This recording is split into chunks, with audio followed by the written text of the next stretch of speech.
I have something very specific to talk about with the design of the game, but before we do Yeah. that, I wanted to ask what you have in mind regarding play or publishing, or what would be the best topic for you. Okay, we had a discussion a couple of weeks ago, and regarding publishing, we aim at be published, and we have already two small publishing house that have already asked us when you're ready, talk to us because we are interested. So that's Okay, really that's great. good. Mm-hmm. That's good, and we agree that this is. The pro bono project. We don't aim to make really money on it because it will never do that. So just aim to make people play the game, Right. to make it known among political circle, among RPG circles, so that the topic will be met. So a high reach, a high. You would like it to contact as many people as possible who would be interested. Yes. So I think Yes. that is quite important. I wanted to make sure that I have the right idea. The majority of the volume of the book, I suppose, is actually going to be testimony or thoughts or perhaps essays regarding sexual harassment. Is that correct? And then this is a small part. The game is a piece. We are still debating on that. We are on the point that we have still to do a lot of game design, not in the sense of mechanics, but on thinking all of the other things that surround the core mechanics. For example, we have this idea that also came because you talked a lot about how should be a game manual look like, what should be it be doing. Yes. So we have this idea that sometimes you have a game manual that is good to learn the game, and a game manual that is good to have while you are playing. And so we have thought this. I have Troll Babe. Yes, you look the game, you learn the game. Yes, then you flip it, and you have play, how to play during play. So a flippable manual, one side longer, thicker, with more essay, maybe informations, and going deep to the topic. And then one flip on the other side of the book when you have to flip it, and there are the rules for why when you are playing, you use this part of the book. Yes, I think that is very small. I think that sounds great. Yeah, I like that very much. Beatrice, one problem with not being able to see you is I cannot see when you are trying to say something, so or about to say something. So I might interrupt you by accident. So I'm going to check to make sure. Is there anything you want to add to that or provide a contrast to that or something? No, that's fine. That's what we agree with Filippo. Okay. I just am sure I don't think we want to add essays or things like that because there are already tons of that. Right, I see. Okay, so this is going to be considered a very active little document. You learn how to do it, and then and what it is, and then you flip it over and you can do it. Okay. Yeah, we just want to have the list of updated resources where people can get more information, but we are not going to do that on our own. I see.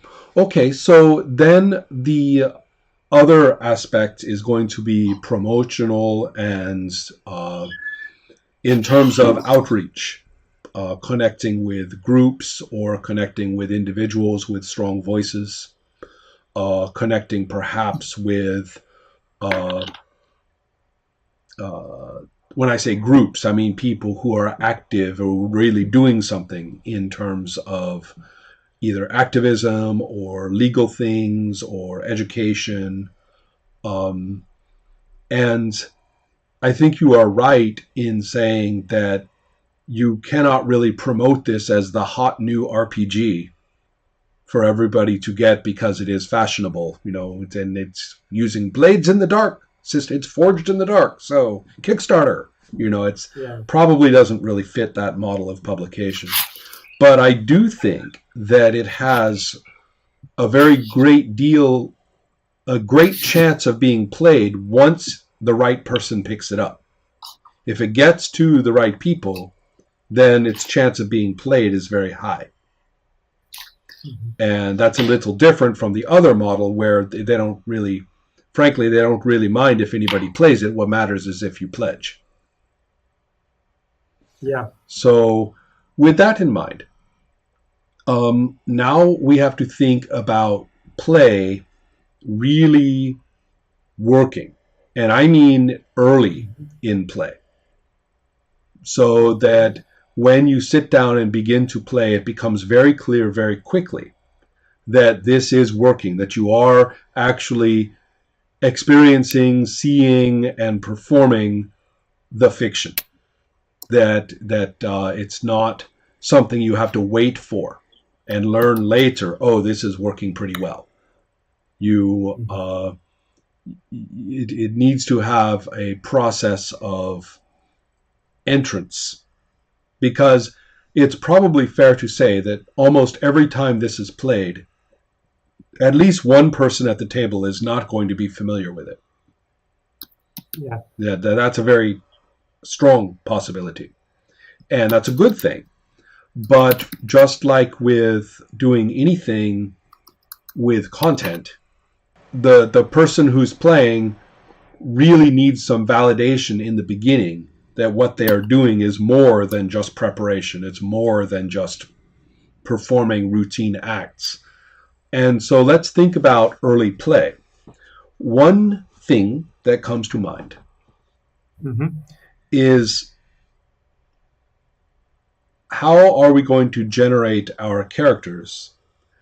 And the question is whether your current technique, which is to have a lot of different lists to pick from, which you might think of as the apocalypse world model. When in doubt, choose something from the list. Okay. Is that really the right method, or at least enough to be complete for what you are trying to do? In my game of Circle of Hands, which we were just talking about, Beatricia, before you got there, it has a very careful interaction between things you roll, things you choose, and things that you get to make up. For example, and you do it in a certain order as well. For example, there is something called the key event, where you state how your character, a scene or an image of when your character decided to become a Circle Knight. And there is no menu for the key event. There is no checklist. There is no, you cannot roll items for it, and you cannot choose from a list for it.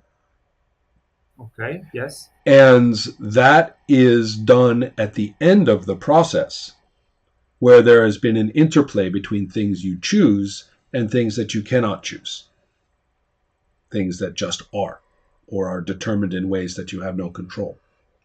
So with both of those in action, where you receive something from the rules and then you make a choice about the next thing, or you make a choice about something and then that means that certain things now happen that you don't have a choice about. To have those in the right order, in my experience, when people make up a character for Circle of Hands, there is a feeling partway through when everything suddenly makes sense together. Yes. Okay. And you are looking at a much more interesting character than you thought. A character you feel more committed to or comfortable with playing. You are ready to play this character. So when we look at this game, where simplicity is very important, it may seem at first that the most simple possible thing to do is just choose. But I think that can have an exhausting quality, and it is also a very great deal of commitment on the part of the player. You are responsible for everything about this character now. You have chosen every single thing about them. So by the time you start playing, I think you are already past the point where you are expecting something back pretty fast and you are not sure what to do. You are ready for something to come in, not for something to do. Mm-hmm. Because you have... I remember when we played, to begin the first scenes, the ones without a problem. Yes. To begin that first scene was actually kind of tiring, because I had already committed so much to who the character was culturally, so much to who they knew, so much to where we could possibly be, so much context and orientation, that it was time for something to happen to me. Not time for me to now take responsibility for getting all these things in motion. It's as though you say, from the character I made, I said she's a teacher, she's at a school, and then the next thing I have to say is that, okay, so then at this school, what happens? You see, I just have to keep going. Yes. So, okay. Filippo, I'm sorry, what were you going to say? And I never thought about this side of character creation, because in my personal experience, these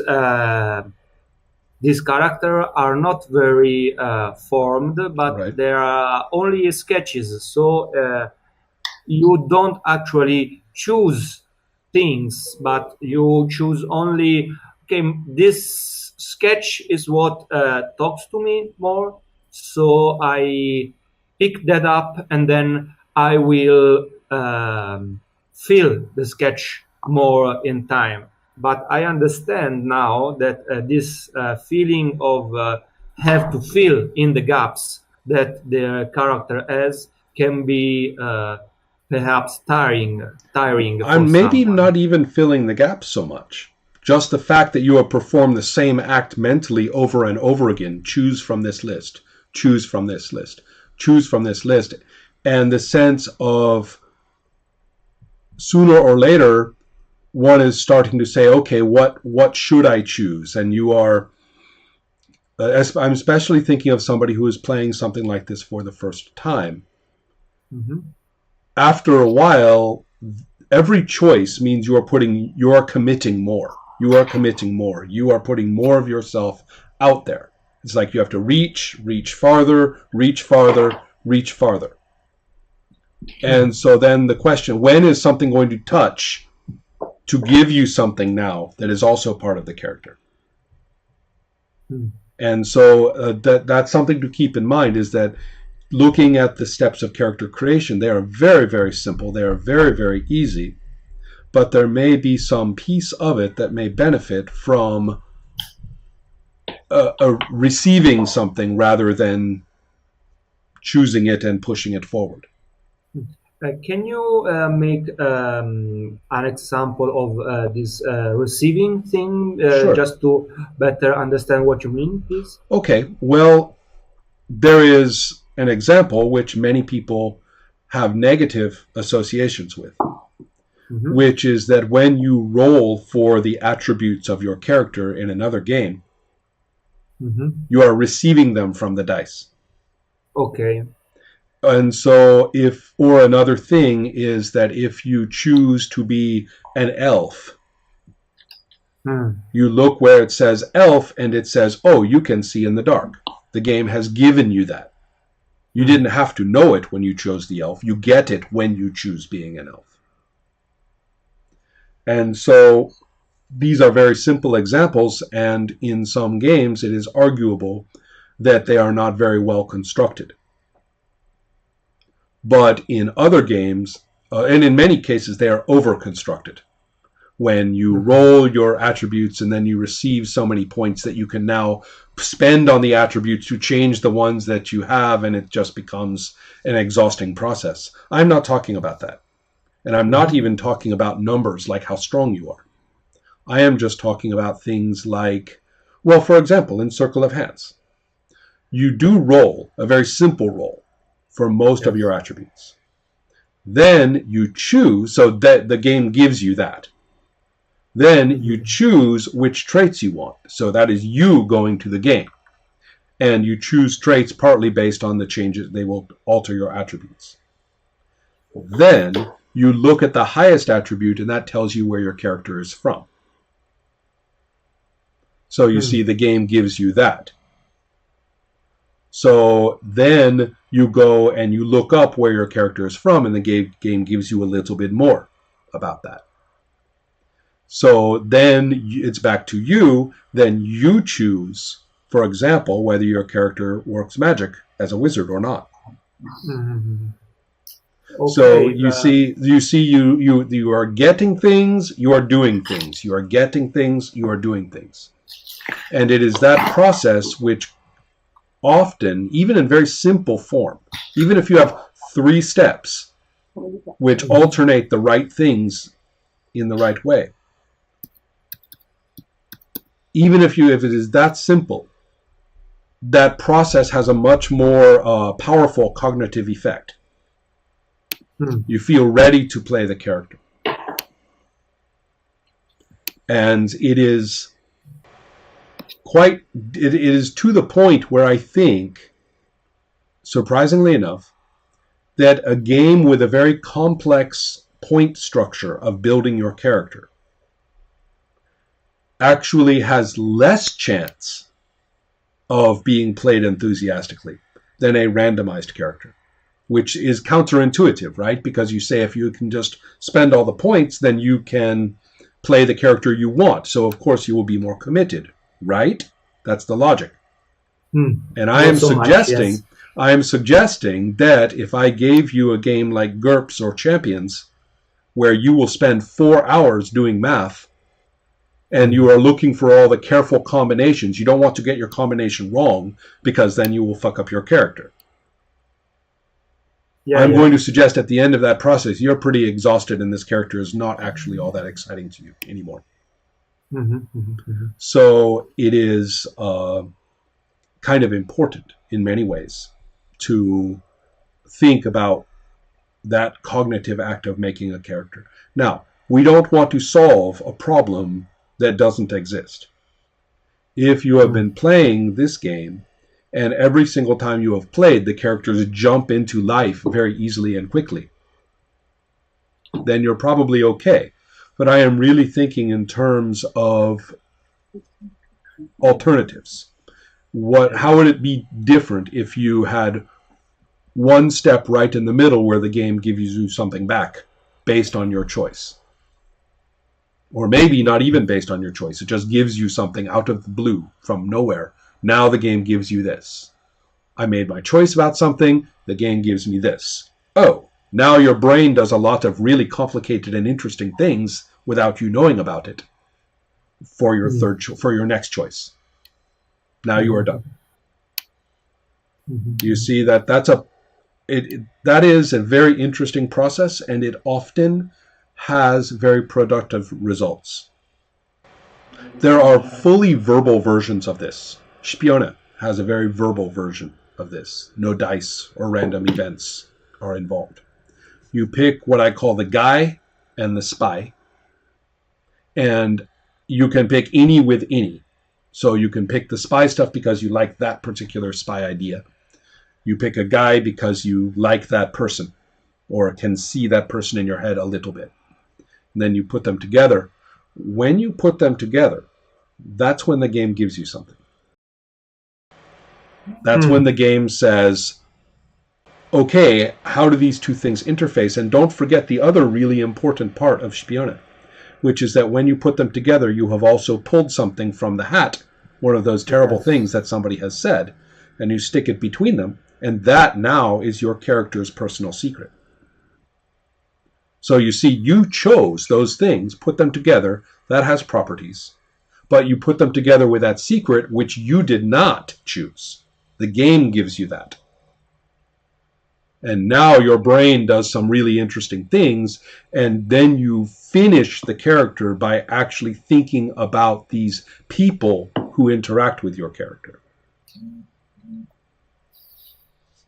Okay. Does that help a little? I think I get the sense of what you're saying, and I think that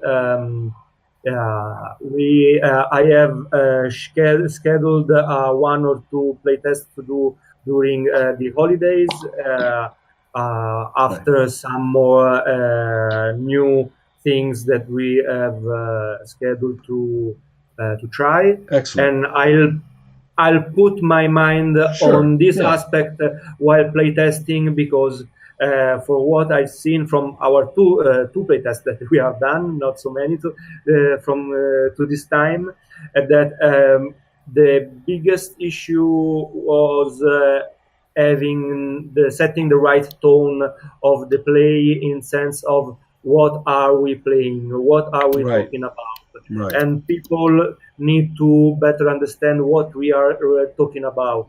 So, and we have thought that this, just mentioned very briefly, that we are doing cards just before character creation starts. Maybe a deck of 20 cards or so, just to playtest. On each card, there will be a short Quella Volta Che story. 100 words thing. So, and everybody will be dealt 2 or 3 cards and go in circles. Everybody reads what they get from the game. And then character creation starts. Then the first phase of the game starts. So we think maybe this will help people to understand the kind of things that will be said during the game as end result. Because at the end of the game, they will be doing the same thing. They will be writing a Quella Volta Che story. That's kind of interesting. Let's so Beatrice, from your perspective, tell me about these cards and the problem they're solving. I'm not sure I am in any position to talk about this aspect of the game, because I'm not enough experience to talk about it. I'm not a rogue player myself. So, well, let me rephrase. When you have looked at different people's stories at the end of playing the game, what has been your sense of satisfaction as one of the authors? Do you feel people were not processing it fully, or what did you think? I think it worked pretty well. I mean, at least in the line that my expectations were fulfilled. Okay. So in many ways, so Filippo, in that case, what was the problem? You said that you felt that people were not capturing the tone or topic that well. Not brutally not getting. Okay, we just thought, okay, we need a little nudge on the start for 2 purposes. The one thing is to let people that maybe are casually there, not really casually there, but they are not so familiar with the topic, to understand what the game is about without reading a thick manual. So these cards will be a prop in the game that does the job. And on the other side, that we saw that in the first playtest, people went a little too much on the sexual violence side of the topic than to the harassment topic. And we really think that is more of the latter than of the former. We talked about that sexual violence is something that may emerge from the results, the events of play, but harassment is the topic of the game, and that is what you are required to bring in. not the violence. Yes. So giving some more context of what the game is about, and not leaving and not giving all the weight to explain what it is about to the person. Right, the person a long lecture is going to be boring, and yes, that won't work. So some cards, everybody reads one or two of them, and then okay, now we are doing this. So okay. Well, we will see how that works. A little kick off to Right. the game